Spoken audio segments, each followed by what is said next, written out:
What's going on, guys? Unknown Player here, and today we've got a lot to talk about and look at, of course, with the launch of Forsaken. It is finally here. We're going to try and get through as much as we can in this video. We're going to be looking at all sorts of things. So we've got secret treasure chests and keys, fake loot chests, and some interesting things like that. I'm also going to run through a list of super helpful tips that should benefit you guys as you play Forsaken. Lots of different things I've learned while playing all day, like mistakes not to make and little things that can help you down the line. And of course, we're going to be looking at a whole bunch of new loot rewards, things you can do and earn inside Forsaken. So as always, if you enjoyed this video and are excited for new content, drop a like rating, it helps out a ton, and let's get into it. So I wanted to begin talking about a whole bunch of treasure and loot and keys and chests, all that kind of stuff. Some pretty interesting things you can find early on in Forsaken, but I also wanted to tell you guys about this ASAP because it's not something that's going to be available all the time, and if you kind of breeze through the campaign, you might miss this. So it's something hopefully some of you guys can still catch. If not, I'll talk about when you can catch it later on. So this first one can be found when you get to the point where you can face the Mindbender Barons. Of course, no spoilers, but when you get to the point of the campaign where you can face the Barons, this is when this takes place. So you want to do the entire mission or adventure as normal. So you go through, defeat the enemies, face the Mindbender. The second you defeat him, this is where the kind of secrets begin. So the boss fight itself, of course, takes place inside the Ascendant Realm, which is basically like a Hive alternate dimension where all the Hive gods come from. So a very important place. So once you defeat the Mindbender, it's going to tell you to go back through the portal, back to the Tangled Shore, but of course you're not going to do that. Instead, you're going to take a detour to this little right. There's going to be a little platform that spawns next to the portal. It's very similar to a lot of the King's Fallen kind of Dreadnought jumping puzzles, those platforms, but basically follow them around and go in the upward direction, the very top of the portal, and up there is going to be a key you can pick up. Only one of you can actually carry the key, and it doesn't work like most orbs. You can't melee with it or throw it or do anything crazy with it. You usually carry it, take it through the portal, and then this door on the right here, this is going to unlock it pretty much. This is the key for the actual lock. Of course, there is no other way to open this door. This key is the only way, but once you do so, it's going to be a tiny room with one chest inside it, and it's going to give you the secret treasure emblem. It kind of reminds me of the Silent Scream emblem from Taken King. It's got a secret way of unlocking it, of course, but it's a very cool emblem. Obviously Mindbender theme, but it doesn't track anything despite it being legendary. If you already beat this mission and didn't get the emblem, of course, you can just go on a different character, an alt character. Besides that, though, we're not sure if there is another way to do these Baron missions or adventures after you've done them. So there may be a way, maybe the spider offers up at some point, but so far this seems to be the only way. So the next thing I want to show you guys is honestly super strange. I don't really know what to make of it. It is another secret chest, but it doesn't end up how you might think it will. This one is inside the adventure or the mission for the Trickster, where you face her. Inside her layer, a bunch of traps and tricks, all this kind of weird stuff going on. And matching the theme of the Trickster, there is definitely some weird stuff going down here. So this actually discovered just purely by myself, just being curious and kind of messing around with the map. This was right after the Mindbender, so at this point I was aware there were a bunch of secret chests and probably some more hidden things around here, and possibly one in each kind of Baron adventure. As you can see, we were going through as normal, but then with this pile of engrams, obviously are explosives, I figured there might be something around here you can destroy or kind of explode to reveal something new. So I started lobbing these explosive engrams towards that very suspicious looking door in the distance there, and then as you can see, I finally hit it. It's a pretty difficult shot to make, but you hit it at the right angle and it explodes and reveals a chest behind the door. Then was the realization of, oh, there actually is a hidden chest back there, but as a hunter, how do I jump over there? Because it's a very, very big distance. You can see my friend Martin as a Titan obviously flew straight over there with the Lion Rampant boots, but as a hunter, you need to find another way around. Looking around the walls of the caves, you can see a bunch of different rooms there, so I was thinking maybe you can jump from one to the other or get inside one of them. But then if you actually backtrack a little bit and go back up the path, you can find this pile of engrams, throw it at this door, and it does explode the same as the first one, so this is progress. Inside this tiny room is actually a console you can interact with, and that's going to activate the skiff ship kind of appear in the middle of the chasm so hunters can jump across. Then after all this work and all this anticipation, I finally jump across into the room, open the chest, and what do we get? 1 planetary material and 100 glimmer. I feel like watching this gameplay, you can almost see my disappointment just looking around the room thinking, is that it? Like, where's the actual reward? Like, waiting for it to drop. I mean, seeing this troll just made us even more determined to find something, but there is nothing else to be found. We threw engrams at literally everything. It is just this, unfortunately. But I guess this is what to expect from the Trickster. She plays tricks on people. Everything inside here is basically a lie. So a secret chest with nothing inside. Maybe if anything, it will save you guys some time, and now you know there's nothing here to be found. It is literally a trick. So moving on, let's run through a bunch of tips and kind of advice in terms of leveling up, what to do with materials, what not to do, and kind of the best process and most efficient way to get through Forsaken. Of course, it's completely up to you what pace you want to go through the leveling process, but this is more of like an efficiency guide in terms of not wasting time and especially not wasting materials as well. But pretty much the same as every Destiny game launch or DLC, there is going to be a soft cap, which is where you can get to with blue items, so rare gear and basically public events and leveling up. The soft cap in Forsaken is power level 500, so of course before then, don't do any nightfalls or flashpoints, powerful engrams, those kind of things.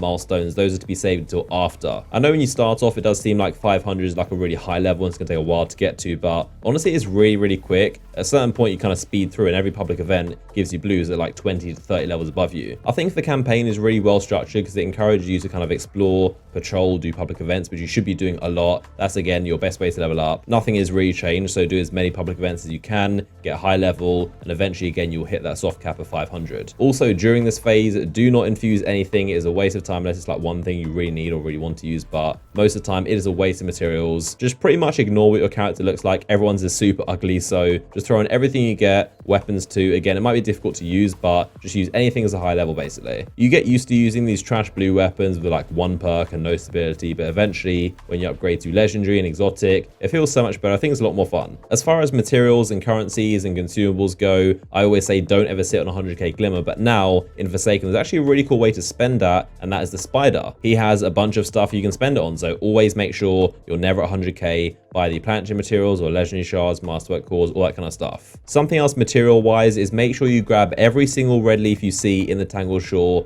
All those planetary materials, grab them as often as you can, every single one. It's definitely one of those mindset things. For the entire of year 1, we're used to planetary materials being useless and having pretty much no purpose. So now, of course, they are very, very important for infusion, and you do not want to run out. If you do, it's coming out Destiny 1, you have to go back and go farm planetary materials. So make sure you avoid that. Something else pretty strange that I noticed is the second I hit level 50, which of course is the max base level in the game, I started getting legendary drops from all the barons that I killed. If you're super dedicated and want every single bit of loot, then you definitely could and probably should wait until level 50 to get every single piece you can from the barons after defeating them. But again, otherwise, do it at your own pace. So moving on, I wanted to run through my character's leveling process, the loot rewards, some cool stuff you can do at the tower right now, and also why these guys are all flashing these quest icons. As this man is demonstrating the dab emote and then stroking a chicken. I mean, why not? Just another day in the world of Destiny. But anyway, we're going to look at my character. So currently, like I said, power level 500 and base level 50. That is the max. Obviously, the max power level or light level is 600. So that is the kind of soft cap. Now is the real grind. I have possibly one of the weirdest helmets I've ever seen in a Destiny game. I got this from the rifleman when I killed him. So once again, fashion is pretty much out the window. You just throw in everything you get, no matter what it looks like, just as long as high light level. In terms of the new subclass, it is relatively straightforward. Of course, you get this through a core of Ray. She's going to offer you a quest line where you get the visions of light. You collect a bunch of those and eventually do a mission on Io to get your super. Of course, it is very important to make sure you have the subclass equipped of the new subclass you want. So if you want a Stormcaller, obviously put Stormcaller on, otherwise it will give you what you have equipped on. Unlocking the nodes for this subclass or this super is actually very different to all the others. So of course, when you do the mission, it's going to give you the exotic item that gives you the first kind of square unlocked. But then after that, you work your way around slowly, and you basically, through progress of getting kills with the super and basically using it more, you eventually unlock more of these subclass options. As far as random rolls though, I did pick up this one hand cannon, which does look very promising. This is a really strong roll so far. I wouldn't say it's perfect. I think these two could be a little bit better, but it's a high impact weapon. So this weapon naturally does a ton of damage,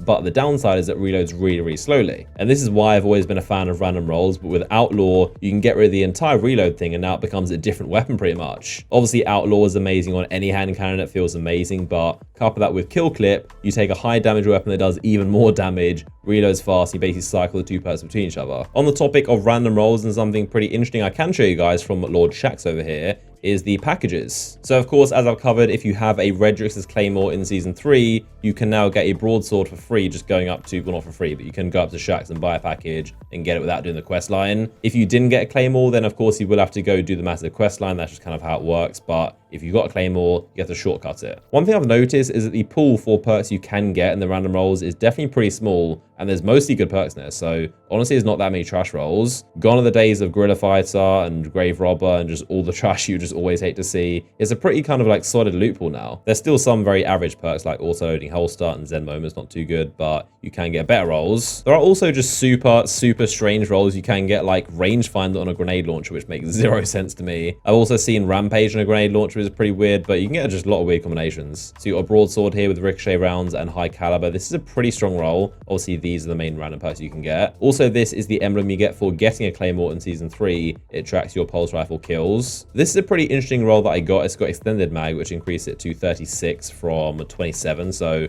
pretty massive bump there. I mean, it does reload slower, but you've also got the masterwork for reload speed. I could probably throw another mod in there that might help that. I could also find some gauntlets that give me pulse rifle reload speed, so there's definitely ways around it. And of course, the weapon in general reloads pretty fast with Outlaw, so it's not really a problem in my opinion. But having a big magazine could be really helpful. Of course, you've got more bullets to basically fire with the Desperado perk. I have one singular bright engram thing that I got from Tess. It's called the Steadfast engram. And we got a exotic sparrow. Not bad. In fact, more importantly, does it have fast spawn? Oh, yes, it does. Look at all of these sparrows that I'm never going to use because they don't have fast spawn. I really wish to just give all exotic sparrows the fast spawn perk. Now, something else that happens when you hit level 50 is that all the characters basically give you a whole bunch of quests and milestones to do now. So if you look at Zavale, he's got this thing, which is basically a quest line for a powerful reward. Complete a strike wearing a full set of Season 4 Vanguard armor. Also, a perk that I'm so happy to see finally return is Better Already. This lets you get your health back and basically shields back when you pick up an Orb of Light. This was something we were so used to in Destiny 1. You see an Orb of Light, walk over it, and you're pretty much guaranteed to get your health back. But now in Destiny 2, it wasn't a thing. And with Forsaken, they've returned it. So you can now get your health back or shields back with perks like these. What is that? That has to be the weirdest ship I've ever seen in my life. I don't even think I've seen that in Bright Dust. I don't even know where this is from. Yep, that is a super